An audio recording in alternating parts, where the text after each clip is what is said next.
Tu nous as pas dit comment gérer notre portefeuille, moi je veux, parce que je suis une galérienne, je te l'ai dit. Salut, salut. Salut. Alors moi c'est Sally, 36 ans, maman d'une petite fille de 10 ans. Donc le sujet, les défis, les nouveaux défis pour notre génération, c'est un sujet qui, quand Vidéocast Paris me l'a proposé, qui m'a tout de suite parlé, parce que comme je l'ai dit, je suis maman. Et aujourd'hui, je me rends compte que ça n'a pas tellement bougé. Et comment dire, l'éducation. L'éducation, pour moi, est quelque chose de primordial pour la simple et bonne raison que un enfant qui est armé intellectuellement, c'est un futur soldat. Et aujourd'hui, dans notre communauté, dans la diaspora, il faut pour nos enfants des modèles de la représentativité surtout, ce qui manque énormément aujourd'hui, même si ça émerge encore, on se rend compte qu'il manque encore justement de la couleur aux écrans, dans tout ce qui est bouquin. Aujourd'hui, il est important pour nous, cette génération qui avons compris les enjeux, justement, contrairement à nos parents qui sont venus ici pour nous offrir un avenir meilleur. Aujourd'hui, on a compris que pour moi, le ressenti du moins, c'est j'ai vraiment l'impression d'être juste toléré, en fait, ici. Et aujourd'hui, je me rends compte que si demain, parce que l'avenir, c'est nos enfants, qu'on ait des enfants ou pas, moi, je parle des enfants de la diaspora. Aujourd'hui, si nous, aujourd'hui, on ne donne pas les armes éducatives à nos enfants pour demain, nos enfants reproduiront les mêmes schémas. Et le but, c'est de leur faire comprendre qu'ils ont leur place, on a notre place, et c'est en leur donnant l'exemple qu'on va pouvoir justement faire de belles choses, parce qu'aujourd'hui, on le voit, beaucoup de personnes se conscientisent, mais malheureusement, on a encore des personnes qui n'ont pas forcément accès à certaines informations, alors qu'aujourd'hui, justement, on a accès à tout ça, et justement, c'est en parlant, en en parlant tout simplement qu'on va réussir à faire des choses, parce que les défis de demain, c'est de se placer. Et personne ne le fera pour nous. Et c'est à nous, justement, de nous armer pour armer nos enfants pour aller de l'avant. Donc, voilà pourquoi j'ai accepté, justement, de participer à ce vidéocast, justement, pour pouvoir en parler avec vous, mesdames. Très bien. Ça a l'air bien intéressant. Alors moi, je m'appelle Irma Assemian. Je suis étudiante en langue étrangère et aussi je fais un master en diplomatie. Et j'ai accepté d'être là avec vous pour pouvoir parler des défis. Alors moi, j'aurais plus une approche de mon côté. Je suis étudiante. Et donc, l'approche que je vais plus aborder, les défis que je vais mettre en avant, ça sera plutôt des défis économiques. Parce que, éventuellement, comme vous pouvez le constater avec la période du Covid-19, les étudiants, on a beaucoup du mal côté économique. Et je trouve que les défis par rapport à notre génération et aussi la diaspora plutôt afropéenne ou autre, nous avons besoin aussi d'avoir une certaine connaissance au niveau de l'épargne, parce que je vois beaucoup d'étudiants ou d'autres personnes un peu plus âgées qui ont vraiment du mal à développer ou à partager sur vraiment la connaissance financière. Et je trouve que c'est vraiment important de nos jours, parce qu'on a vu, et on le voit encore maintenant, ceux qui n'ont pas économisé assez, aujourd'hui, ont vraiment du mal par rapport à la période actuellement. Tout à fait d'accord. Ok, super intéressant. Alors, bonjour. Alors, moi, je m'appelle Charlotte, j'ai 30 ans. De métier, je suis styliste modéliste et j'ai créé Mangeuse d'herbe, qui est donc un compte d'afro-véganisme, surtout centré sur la culture caribéenne, parce que c'est ce que je connais le mieux au niveau des plats. Donc j'ai végétalisé tout ça, et surtout je m'intéresse à l'histoire des plats et surtout à la période pré-colonisation, voire antique, ce qu'on appellerait antique, notamment époque des Rémétous, des anciens royaumes, pour comprendre comment est-ce que les gens s'alimentaient. Et donc j'essaie de partir de cette base pour créer des leviers de réflexion par rapport à l'écologie, la cause animale. Et pour moi, un des enjeux et un des défis de la génération, ça va bien sûr être est-ce qu'on va encore avoir une planète pour vivre dessus et justement effectuer tous ces enjeux. Parce que bon, on a envie de faire plein de choses, mais bon, s'il n'y a plus trop le caillou sur lequel vivre, ça va être très compliqué, sachant que les personnes racisées sont les premières victimes du réchauffement climatique. Et sans compter toute cette consommation que, en tant qu'Afropéens, dans lequel on a un certain rôle et sur lequel, en cessant de consommer certains produits, on pourrait s'assurer la pérennité et que ce soit en passant justement par le modèle économique, en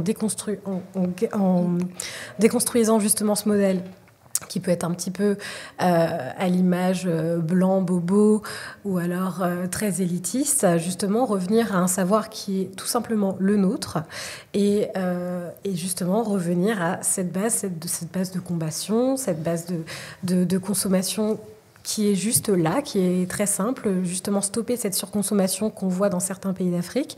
Voilà, on verra peut-être ensemble pourquoi il y a vraiment un lien très très fort avec la consommation carnée. Et voilà. Très bien. Très intéressant. Moi, c'est Nadine Mateki. Je suis maquilleuse, coiffeuse et je suis designer capillaire. Du coup, moi, je retrace l'histoire en fait d'antan, de nos reines d'Afrique, de nos Amazones d'Afrique.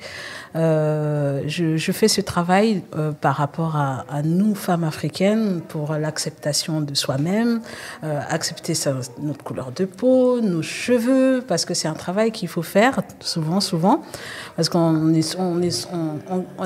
on calque souvent le modèle occidental où on se dit, voilà, les femmes blanches, elles sont beaucoup plus belles, ou avec leurs cheveux lisses et tout ça. Mais à l'époque, avant la colonisation, les femmes portaient des coiffes incroyables sur leur tête. Et donc, moi, je retrace en fait cette histoire-là à travers mes défilés, un bouquin sur lequel je suis en train de bosser qui va voir le jour bientôt. On croise les doigts, Inch'Allah, comme on dit.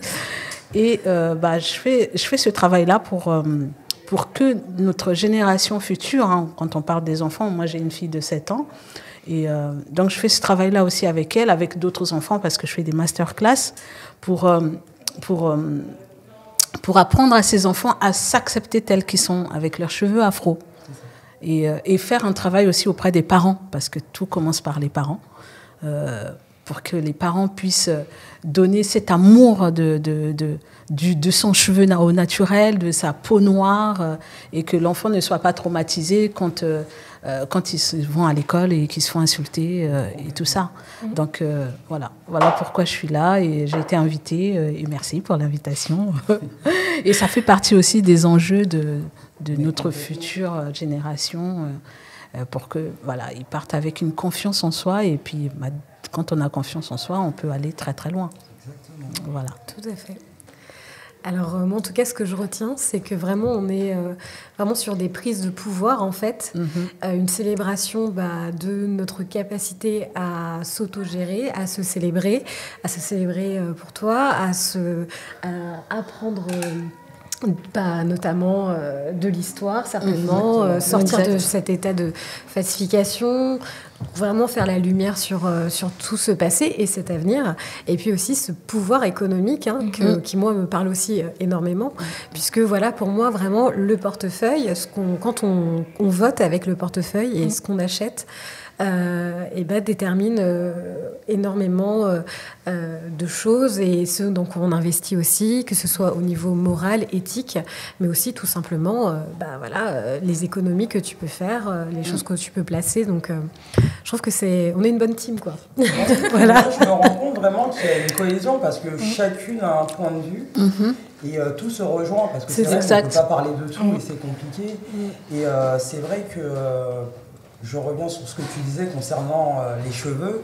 Et c'est vrai que les cheveux est une force. Et quand on prend conscience de cette force, tout est possible. Ou tout est Sachant possible. que, Exactement. sachant que justement cette détérioration de la vision du cheveu afro, ça a été quand même un outil de séparation, Exact. Exactement. vraiment d'annihilation, parce que vraiment, comme tu disais, les coiffures avant, elles étaient incroyables, justement spectaculaires, et c'était carrément des marqueurs sociaux. Et moi, par exemple, qui suis caribéenne, je sais que ça a été un moyen de faire perdre Toute le cette sens. culture, exactement. Ouais, Voilà, et de reconnaître les chefs ou les personnes importantes, Exact. brouiller entre guillemets les pistes pour que il y avait le passage au rasage du cheveu. Donc c'est super fort Ça de. me donne des frissons. Oui, moi aussi. Ah oui, mais complètement. Non, mais complètement. moi, Dès je suis qu'on dans un parle de film sujet, épique. Ce qui est dingue, c'est que pour la petite anecdote, moi je suis loxé depuis maintenant 8 ans et ma fille m'a quasiment connu qu'avec des locks. Et quand ma fille m'a demandé à avoir des locks, au début je me suis dit, par rapport à l'école, etc., est-ce que tu es sûr? Bon, on va attendre un an. Et si au bout d'un an, tu es encore opérationnel, pourquoi pas? Aux vacances scolaires, elle me dit, maman, je veux mes locks. Je t'ai dit que je les voulais, je les veux, quoi. Donc, ok, il n'y a pas de souci. Et de là, je me suis rendu compte que les neveux ont suivi. Et pour eux, indirectement, ma sœur et moi, on est loxés. Indirectement, ça a été une révolution. Enfin, on a eu un acte militant sans s'en rendre compte. Parce que pour nos enfants, les locks, c'est un critère de beauté qui est, classique. Pour eux, ce n'est pas une fantaisie ou quoi au caisse, parce qu'ils ont vu maman, tata, les tontons. Parce qu'aujourd'hui, on est une grosse team, on les a convertis tous au fur et à mesure. C'est ce qu'il faut savoir. Et pour nos enfants, aujourd'hui, les locks, mais c'est une coiffure normale. Il n'y a pas de fantaisie autour de ça. Voilà. Et ça, je m'en suis rendu compte il y a quelques mois, en discutant avec ma sœur, en lui disant, mais tu te rends compte, on a eu un acte militant. Enfin, c'est dingue. Et c'est aussi ça, les défis de demain, c'est de faire ce qui a été exotique. Oh là là, excusez-moi, je perds mes mots.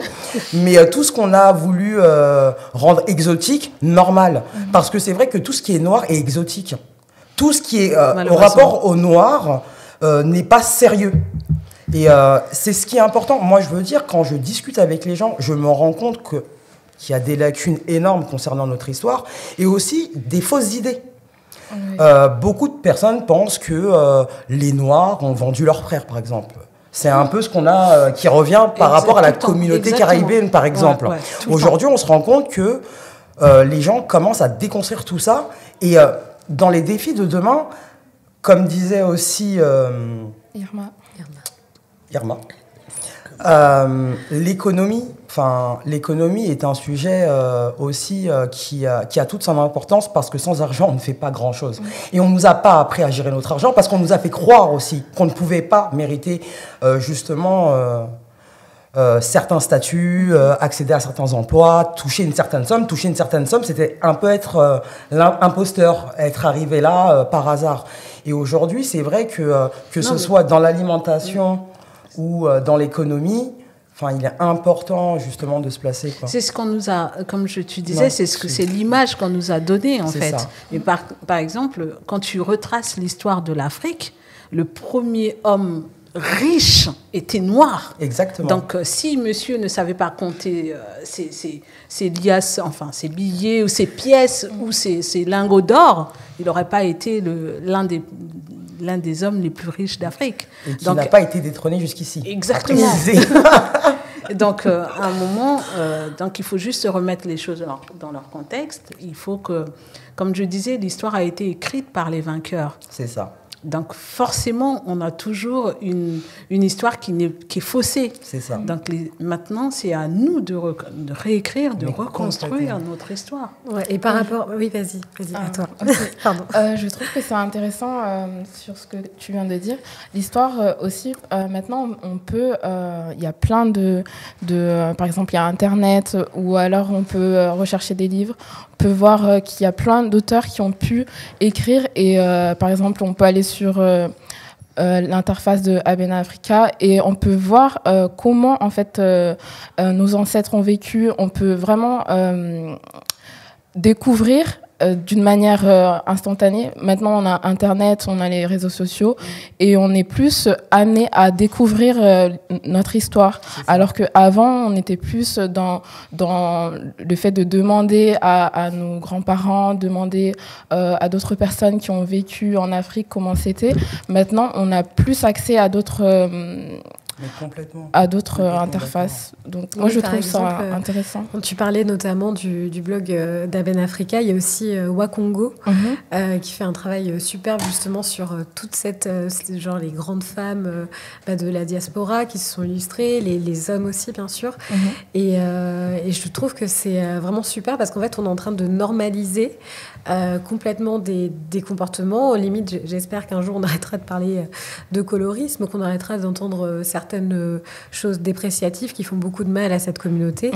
Et grâce à ça, en fait, moi je suis toujours assez choquée, que ce soit avec le véganisme ou des personnes noires qui ont des enfants véganes. Des choses toutes simples, quoi. Où un jour, justement, j'étais avec Sandy.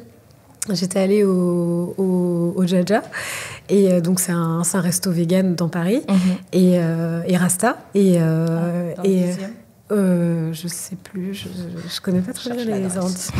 Je te la donnerai. Et en fait, ce qui était marrant, c'est que je rencontrais une personne avec des enfants véganes et donc et noirs, et donc je les regardais un peu en mode voilà, moi je suis pas forcément d'enfant, mais bon là tout de suite j'étais en mode ah oui, ça c'est une belle production, quoi. Voilà. Et justement Sandy, tu sais, mais toi tu manges pas du tout d'animaux, quoi, tu manges pas de viande. Et je fais mais pourquoi? Parce que toi si, quoi, en mode genre ça se fait. Et vraiment le fait qu'il soit complètement déprogrammé et que ce soit une pensée qui soit hyper normalisée pour lui, de ne pas faire ça, de ne pas penser une certaine forme d'oppression, peu importe laquelle. C'est vraiment, enfin, ça donne beaucoup d'espoir, je trouve. C'est sûr. Et surtout que le véganisme, si je peux le dire comme ça, les mouvements Rasta l'avaient lancé bien avant le véganisme qu'on connaît aujourd'hui. Et le truc, c'est encore la même chose. Tant que c'est noir, c'est pas très sérieux. En plus, le Rasta, il y a vraiment le cliché du fumeur, etc.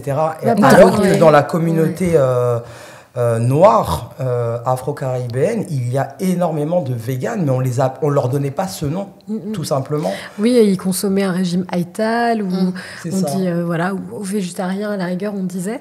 Mais c'est vrai que justement sur mon compte, j'essaie vraiment d'étudier ça, déconstruire justement ce véganisme blanc. Qui déjà même avant les Rastas remonte à carrément toute la partie de la déportation. Ça pour le coup c'est sûr, que ce soit Royaume du Congo, Royaume du Mali aussi. J'ai beaucoup forcé là ces derniers temps sur les recherches, des trucs un peu hardcore, mais voilà, Sénégal vraiment, ces espaces en fait qui étaient déjà végétalisés, le Cameroun, les Bamileke qui ont été déportés, les Ndolé, en fait on remarque en s'intéressant à la cuisine, par exemple extrêmement carnée, par exemple des Européens, déjà leur cuisine révèle vraiment une certaine forme de férocité, désolée, notamment oui franchement il y a vraiment des trucs vraiment hardcore, en plus genre je sais plus ce que j'ai lu la dernière fois, c'était un truc genre le veau dans son lait maternel, donc ça vraiment on voit des trucs spéciaux que en Europe. Et comment ça se retrouve comme ça dans nos assiettes? Enfin voilà, je trouve que c'est toujours super intéressant de regarder la forme de nos assiettes et notamment le nom des plats. Donc par exemple en Europe toujours, on entend bœuf bourguignon, on entend vraiment le nom de l'animal dans le plat. Et bizarrement, quand on regarde, souvent c'est des noms de feuilles, de plantes, le nkuy. Voilà, on est, c'est quoi le nkuy? La feuille. Ah, d'accord. Et très souvent, en fait, comment est-ce qu'on cuit la viande? On la fait vite comme ça dans la casserole, et après, hop, on la retire, on fait cuire tous les légumes, ensuite on rajoute à la fin, c'est purement carné. Alors qu'on voit que le processus n'a vraiment rien à voir. Après, au niveau de la Caraïbe, c'est complètement différent parce que justement, il y a eu l'esclavage et c'est encore un autre processus d'esclavagisation et puis de détruire aussi, parce que j'ai envie de dire, si on a tant survécu, si nos ancêtres ont tant survécu à de telles horreurs, c'est parce qu'ils avaient aussi un patrimoine génétique en flic, et c'est aussi grâce à cette nourriture et qu'on voit au fur et à mesure des générations commencer à vraiment piquer du nez. Et pour moi, c'est vraiment important pour les futures générations. Il y a aussi eu l'histoire, si je veux rebondir dessus. Oui, bien sûr. Il y a aussi eu l'histoire des aliments où on disait que le poulet était réservé aux esclaves. Tout à fait. Et que la viande était réservée aux... Faut savoir que l'alimentation... Aux maîtres. J'ai du mal à les esclavagistes ou criminels, j'appelle comme ça. Voilà, parce que maître, ça me fatigue trop. Voilà, c'est ça. Comment il s'appelle déjà? Ah non, j'ai pas envie de l'appeler comme ça. Donc vraiment, pour le coup, oui, c'est exactement ça. Il faut savoir que c'est aussi la nourriture de l'esclavagisé était aussi régie par le Code noir. Donc, il y avait tant de, par exemple, aux Antilles françaises, c'est par exemple tant de nourriture salée, de viande salée, et ensuite de morue salée. Et en fait, c'est super intéressant que ce soit par rapport au pouvoir économique, parce que la nourriture de l'esclavagisé ne venait même pas de la Caraïbe, parce que la morue ne vit pas dans la Caraïbe. Exactement. Surprise. Et le porc, etc., le cochon, était en fait conservé dans les bateaux, et c'est comme ça qu'ils écoulaient leur cochonnerie, là pour le coup on peut le dire. Et vraiment forcer en fait c'est un peu le même système que l'on voit aujourd'hui, où en fait vraiment on est hyper dépendant de l'importation. Il y a très peu d'autonomie, voilà, quand on voit les carrefours réservés aux béquets d'Estréland, donc vraiment l'alimentation. Et puis bien sûr, ce sont des... Mais ils ont aussi nos terres pour qu'on puisse ne pas cultiver. Et c'est là qu'on se rend compte et l'empoisonnement, etc. C'est très important. Mais complètement. Et c'est là qu'on se rend compte que tout se rejoint. Et tout part de... Enfin, l'éducation est primordiale, parce que connaître son histoire, c'est être le futur soldat de demain. Demain, si on veut se placer, si demain, que ce soit les retours en Afrique, que ce soit les retours à la Caraïbe, parce que pour moi, je pars du principe la Caraïbe et l'Afrique, c'est une extension, hein, parce qu'à partir du moment où on nous a pris pour nous emmener ailleurs, on est un peu partout. Il est hyper important de connaître toutes ces histoires, parce que c'est de là qu'on va comprendre pourquoi on s'alimente de cette manière. C'est pour ça qu'on va comprendre pourquoi on se coiffe de cette manière. C'est pour ça qu'on va comprendre aussi pourquoi on utilise notre argent de cette manière. Parce que tout a été fait pour qu'on s'auto-sabote finalement. Exactement. Puisque nous étions rien, comme tu as dit, le Code noir, enfin, on était des meubles. Même le chien était nettement mieux traité que le noir. Et aujourd'hui, enfin, sincèrement, dans les enjeux, une personne qui ne connaît pas son histoire, elle pourra monter n'importe quel projet, mais il y aura toujours quelque chose qui se cassera la gueule, puisque cette personne ne sera pas conscient du pouvoir qu'elle a. Et je pense que ça, c'est quelque chose dont il faut qu'on prenne tous et toutes conscience. Exactement, savoir où on va. Effectivement, parce que sinon il y aura des lacunes. Et je pense que aussi le fait d'avoir eu cette connaissance que tu as développée, Charlotte, c'est en matière de santé aussi, c'est important. Exactement. Parce qu'il y a beaucoup de maladies, par exemple cardiovasculaires, qui se développent à un certain âge. Et si on est conscient de notre alimentation, d'ailleurs, on pourra plus s'adapter en fonction de Tout à fait. Et franchement, moi, je suis pour le discours complotiste. Ils veulent nous tuer. Non, mais vraiment, je vous assure que... Oui, désolée.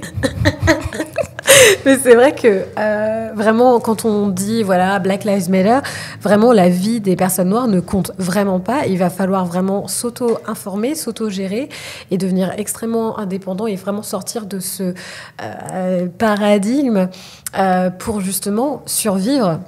Parce que vraiment, que ce soit notamment la consommation carnée, et là j'inclus aussi le poisson, faut savoir que nous, en tant qu'Afropéens, déjà on consomme des produits, c'est quand même assez terrible. De toute façon, même la viande, dite de bonne qualité ou de mauvaise qualité, niveau inflammatoire, il faut vraiment s'informer, ça crée des maladies terribles. Elles sont à la source de beaucoup de problématiques.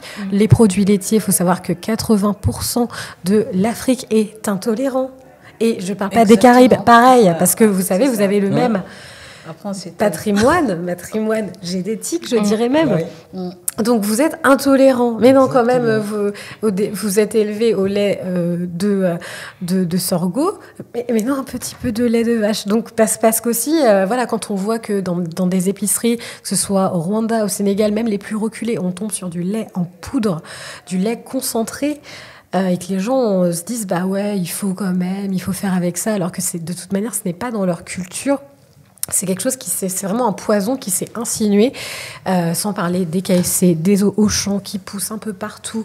C'est vraiment hyper important de faire attention à sa santé parce que le corps noir est fragilisé, que ce soit à cause des problématiques liées au racisme, qui sont une énorme charge pour les personnes, que ce soit les traumatismes, mes mémoires transgénérationnelles qui sont déjà compliquées à porter, sans parler de l'alimentation et puis de tout ça, parce que malgré le fait que, par exemple, moi j'ai une arrière-grand-mère qui a vécu extrêmement longtemps, en fait c'est vraiment... Au fur et à mesure, ce matrimoine, il se défait génétique, il se défait de plus en plus.